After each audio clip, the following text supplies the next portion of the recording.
ಸರ್ಕಾರದ ನೇತೃತ್ವದಲ್ಲಿ ಏನು ನಮ್ಮ ಪಕ್ಷದ ಪ್ರಣಾಳಿಕೆಯಲ್ಲಿ ನಾವು ಭರವಸೆಯನ್ನು ಕೊಟ್ಟಿದ್ವಿ, ರಾಜ್ಯದ ಸಾಮಾಜಿಕ ಮತ್ತು ಶೈಕ್ಷಣಿಕ ಸಮೀಕ್ಷೆಯನ್ನು ನಡೆಸ್ತೇವೆ. ಆ ದಿಶೆಯಲ್ಲಿ ಇವತ್ತು ಕರ್ನಾಟಕ ರಾಜ್ಯಾದ್ಯಂತ ಇವತ್ತು ಸಮೀಕ್ಷೆ ಪ್ರಾರಂಭ ಆಗಿದೆ. ನಮ್ಮ ಚಿತ್ರದುರ್ಗ ಜಿಲ್ಲೆಯಲ್ಲಿ ಸುಮಾರು 4,62,280 ಕುಟುಂಬಗಳನ್ನು ಇವಾಗಲೇ ಗುರುತಿಸಿದ್ದೇವೆ.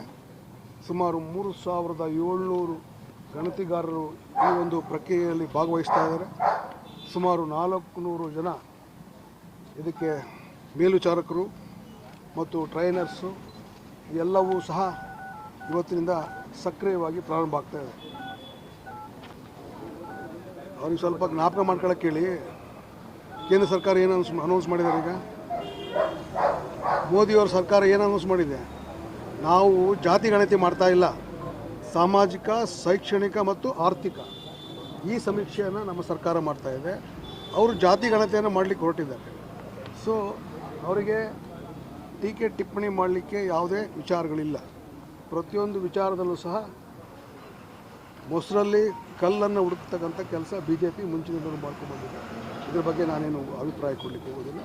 ನಮ್ಮ ಉದ್ದೇಶ ಕಟ್ಟ ಕಡೆಯ ವ್ಯಕ್ತಿಗೂ ಸಹ ಸಮಾಜದಲ್ಲಿ ನ್ಯಾಯ ಸಿಗಬೇಕು ಅನ್ನೋದು ನಮ್ಮ ಉದ್ದೇಶ.